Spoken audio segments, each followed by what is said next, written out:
Everyone has a story. Welcome to In Her Words, a podcast from women in entertainment where female creatives and allies share their stories in their own words. This is a dedicated space centered on how to harness creativity for inspiring and impactful projects in the ever-changing landscape of entertainment. I'm Renee Rossi. I'm Gretchen McCourt. And this is In Her Words. Hi, everybody, and welcome to In Her Words. Today we sit down with co-directors Yoruba Richen and Emma Schwartz of the Fall of Diddy. This is a really interesting conversation with an ongoing court case and handling a very, very sensitive topic. We hope you enjoy this in-depth conversation of how these two women dug into this topic and brought it to light. Well, welcome. Thank you for being here with us, both of you. We're so excited to talk to you. Like we were just saying to Yoruba, the timing for our conversation today is incredible, and everything that's going on, and we really want to focus this conversation on your journeys and how you came to make this tough decision on telling this story, and the hurdles and the path that you took to tackle a topic like this, taking care with the men and women involved, and really stay focused on your journey and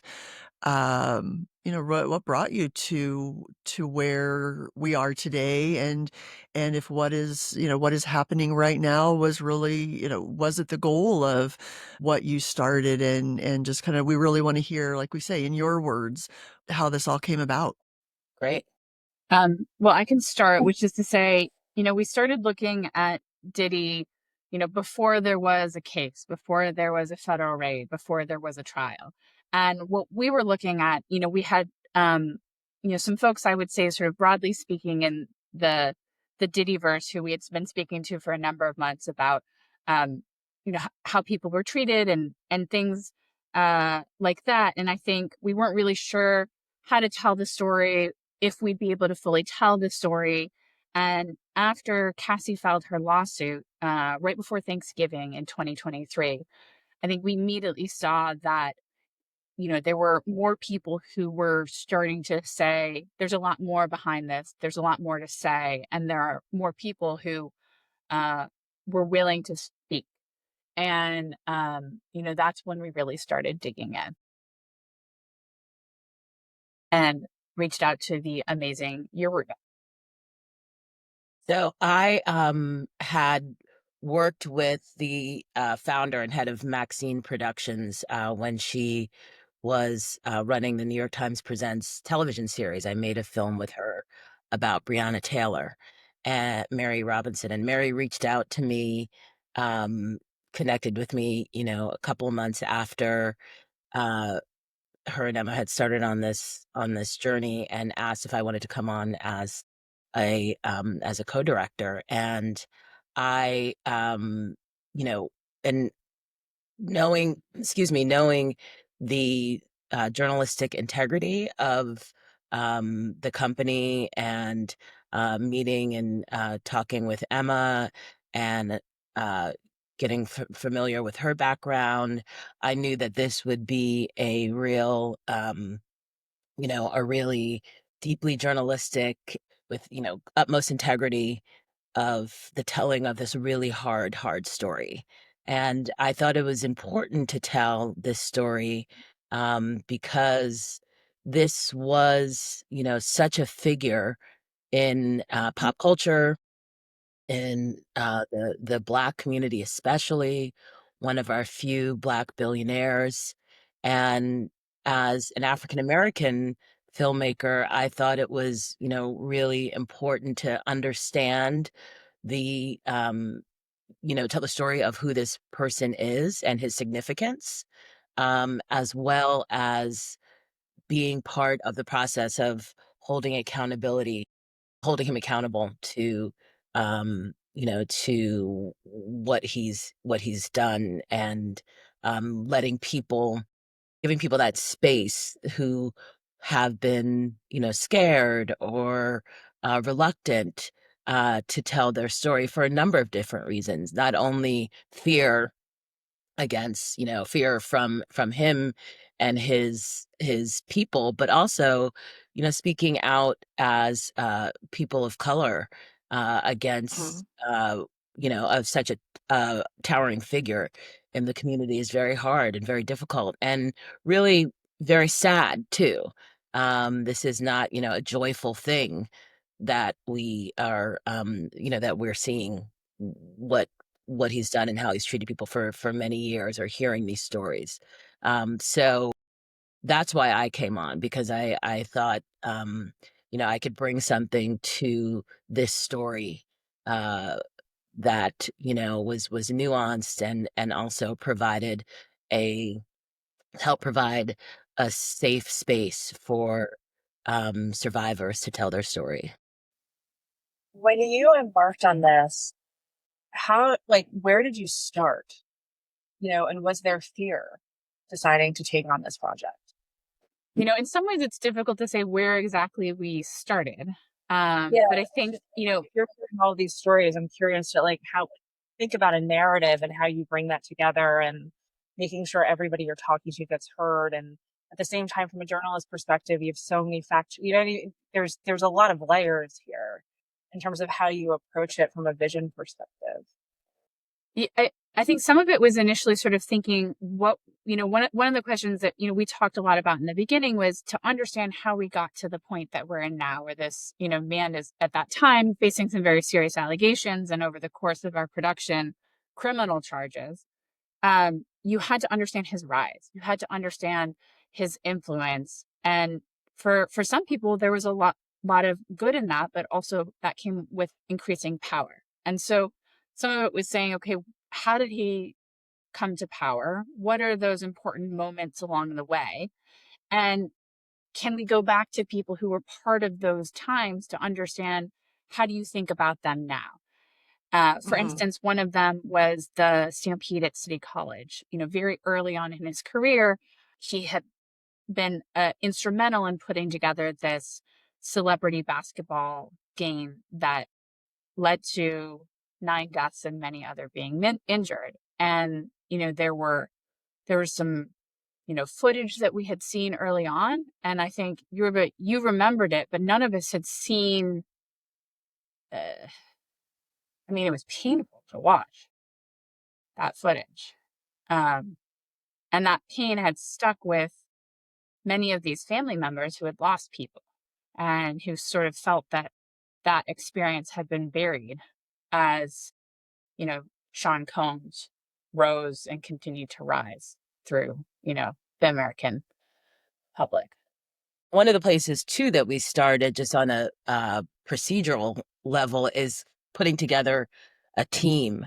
This was done with a great team of producers and editors and post-production folks who were very committed to the story, researchers, APs. So, as you said, there were so many different parts to it, and we had to, um, find the footage, locate the footage, find the people who were,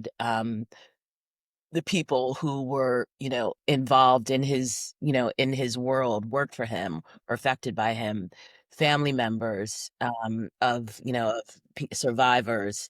And so we did a lot of reaching out and talking to people. And that also led to other people saying, oh, you should talk to this person and that person. It was really that process of just digging, digging, digging, digging, digging, and uh, yeah, and then continuing those conversations and those relationships, especially as the developments of last year unfolded.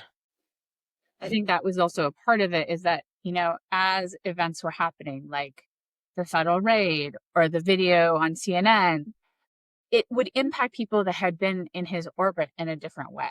And, sometimes someone who wasn't ready to speak now was more ready to speak.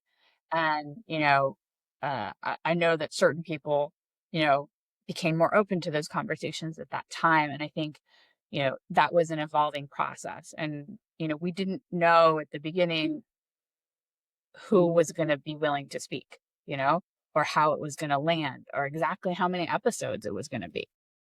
And then some people who weren't willing to speak then came forward, and decided to speak. And then there were some others who, we never got a chance to, for various reasons, never got a chance to interview, but were very helpful in us understanding the story as well. Were there moments that caught you off guard or, that like you had a general obviously you were seeing this larger picture. Were there moments where you kind of stood back that completely caught you off guard that you uncovered during this process?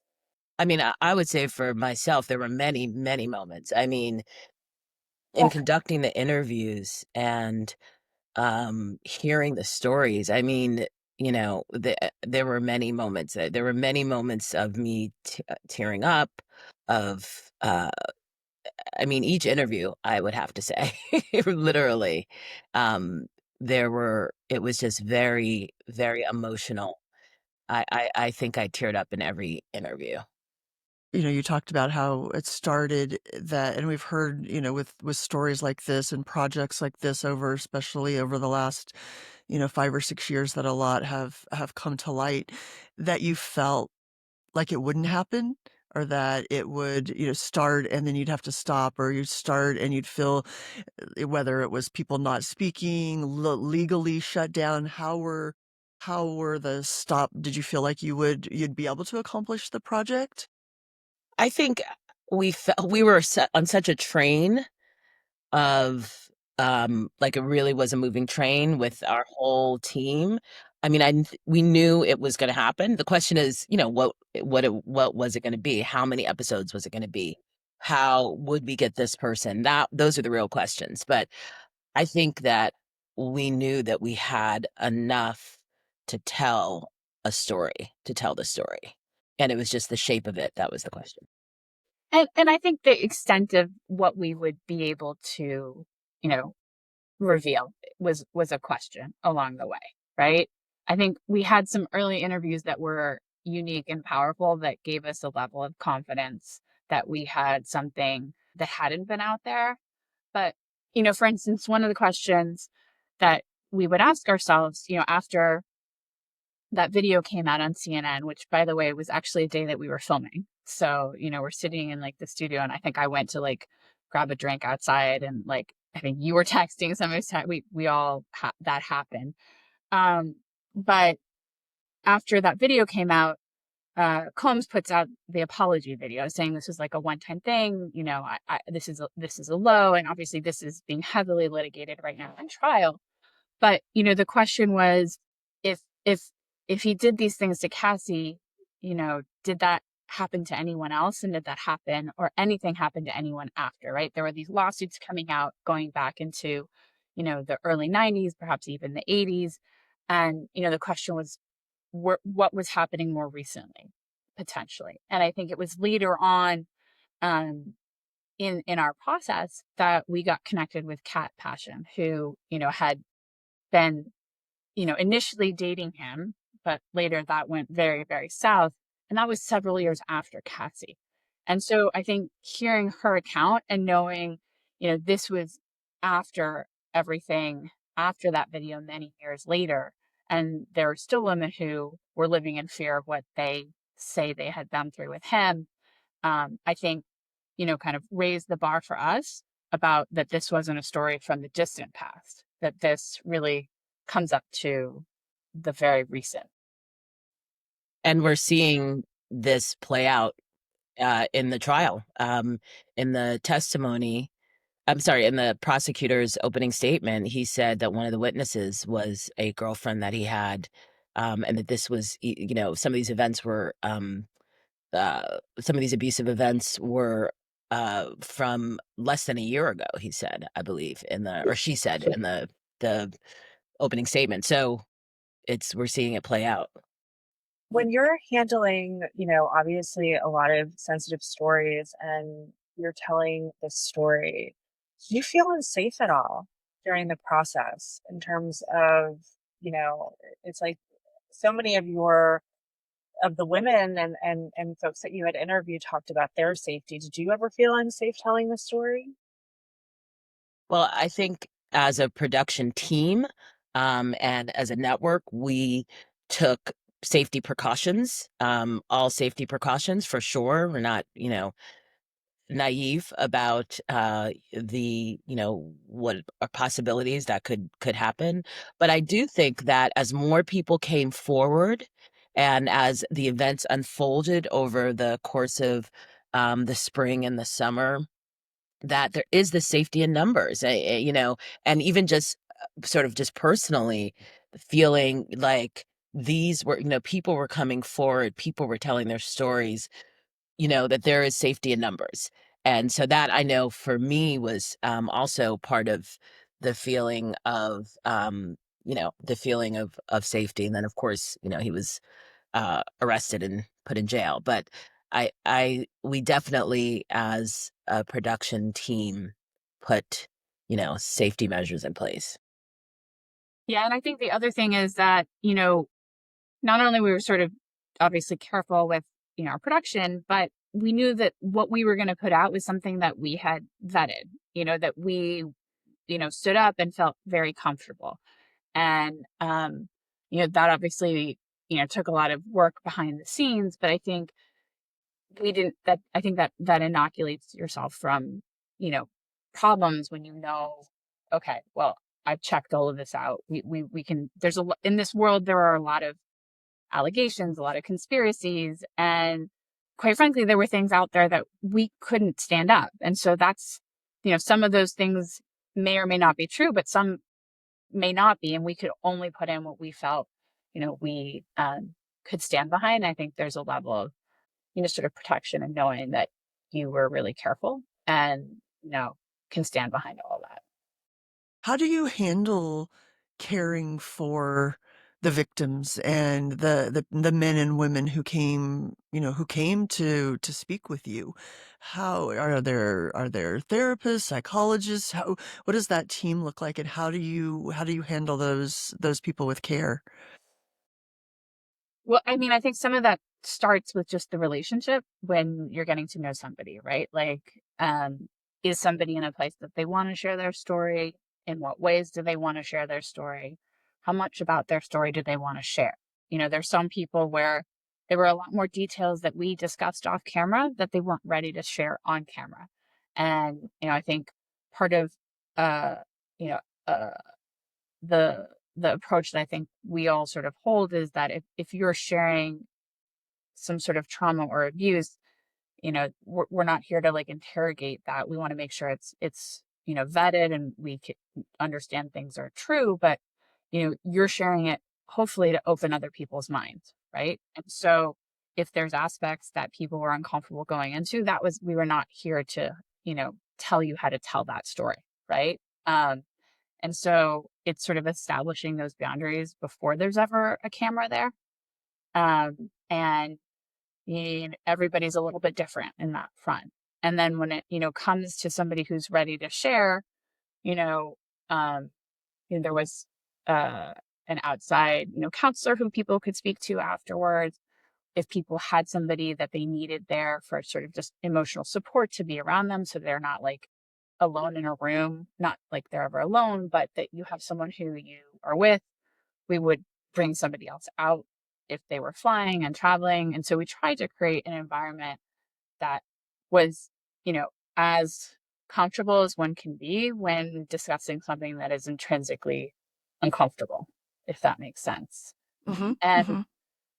the other thing is, I think for the folks that we work with, it's not like you leave an interview and we don't talk to you. Like I know I'm still in touch with people regularly who were part of that project. I mean, obviously part of it is we're like watching the news and noticing it, but some of it is, in that time period that we're putting together the edit, we go back and we sort of want people to have visibility in like, okay, so we didn't include this part, but we are including this, like a sense that they have some sense of where it's heading. And what about them is sort of being shared so that they don't feel overexposed, and that if, they have doubts or questions, we're talking and we're there through that process.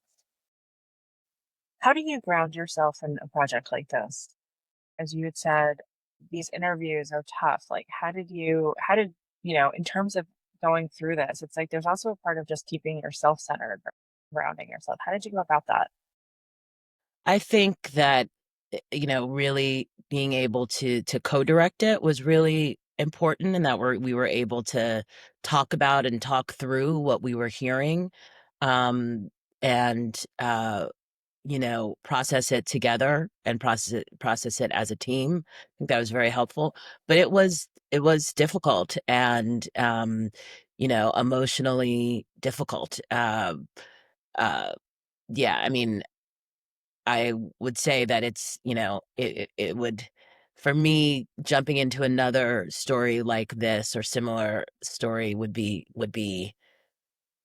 hard Yeah. to be able to go through it again. But I think having the team, being able to talk about it, you know, and discuss process what we were hearing was really important. As you said, part of the process of creating the series was, how many episodes, how much is there, and like you said, this is a living, breathing case and story now. How do you feel about, you know, d did you do, was yours enough? Whether was it just the tip of the iceberg? How do you handle, or what, discovering new information and hearing new as your series is final? What's that process of learning more and hearing more and realizing, that there is more to the story? Was that something that you expected to happen all along, or how do you process the living, breathing story that's happening? Well, I think we always knew that this trial was going to bring out more information. Obviously, Cassie's testifying, so that she hadn't the we haven't heard from her since the lawsuit, and now we're hearing in her own words. So we always knew that there was additional information, and we know that this, you know, his uh, his behavior and events have this has been going on for decades. So we, you know, have to figure out what it is we can include, what it is we legally can include, what it is, who is agreed to talk to us. And that's obviously a finite, not that this is infinite, but it's obviously a finite amount of information, um, and testimony. So we always knew that this trial was gonna reveal things, and details. Well, and I think part of that, well, we didn't know necessarily there was going to be a trial in the beginning, right? But I think one of the questions was, and I think this sort of became clear as there was a federal raid, and so that signaled there was an investigation and that there would potentially be charges. I think for us, the question was, okay, this isn't going to be the trial of Diddy. That's not what this documentary is. This documentary is, how do we get to a point where one of the most iconic and powerful figures in pop culture, in Black culture, is at the center of these, very serious and sort of terrifying allegations? And how did we get here? Right. And a lot of these stories of, even if you look at, Danielle, who is the editor at Five, you know, nothing about her account is necessarily about sex trafficking or prostitution that is at the center of the trial, but it is about the threats that she endured and the way in which she sort of hid those terrifying experiences because of the power that he wielded over time. And so I think the motivating question was, are we helping you understand how we got to this point and how close to, the layers that we're hearing can we bring out? And, to be honest, there was more that happened toward the end that we ended up adding, right? Phil Pines, who was the senior executive assistant, very recently, we were we were like doing the final online when we started talking to him and realized, this brought a new layer that we hadn't been able to share with people. Someone who was that close, who was involved in putting together, what he called these wild king lights. And these seem to be, similar to what Cassie had spoken about in her lawsuit, calling them freak offs. And that first person testimony felt revelatory and new. And, we spoke with the folks at the network, our executives, and they immediately saw that, having, discussed these questions and for many, many months, and made the decision to, film an additional interview when we thought we were done. Right. So, and do it relatively quickly so that viewers could ultimately have the most fulsome account that we could bring to date. So, some of that is to say it was a moving question, literally until weeks before it was released. So again, we're so thankful that we got to speak to you guys today, and the timing. We'd love to ask the question, obviously this is a very heavy subject. We're right in the middle of the trial, but are there things that you guys are watching or reading that kind of take you out of this and give you a little bit, kind of, to Renee's grounding question? What are there things that you guys are able to do to kind of, give yourselves a little bit of a break from this that you enjoy doing or like to share that you're watching or reading? Well, I've been personally, these last few weeks, I've been traveling with some other projects. And so that has been really nice, and engaging audiences, talking with, in different cities. And so that has, that's been great. It's always great to share work and to get reaction and connect with people. And in fact, right now I'm in San Francisco at event that is being put on by the Courage Museum, which is a anti-violence museum that's opening in San Francisco in the fall. In next year. And I did interviews for them that are part of their exhibit. And and it's a very inspiring, and it imagines a world without violence, that can happen. And it's for young people, and it's really inspiring, especially in this time that we're in, and brings me hope. So look out for the Courage Museum. It should be opening in 2027 in We San will, we will. Emma, for you, is there anything that Well, I you're wish I had something quite as inspiring as Yoruba's, but you know, you try to take a breath. We're not, covering the day to day of the trial, which I think, is a certain breather as well. And um, it's something we're all learning from. And so I think, taking a step away from that is helpful when you've been living and breathing so much of it for so long. Thank you guys so much for today. We really appreciate it. And obviously, we're keeping an eye on the trial and support all of the work that you put into this in terms of telling this story and this narrative and this Yes, thank you so unbelievable much. Yeah, vehicle it to was Thank so pursue. nice you. meeting you both. Yes, thank you so much. Take care. Thank you for listening to In Her Words. We hope you'll join us at womenandentertainment.com and go to our Substack for extended interviews and behind the scenes access.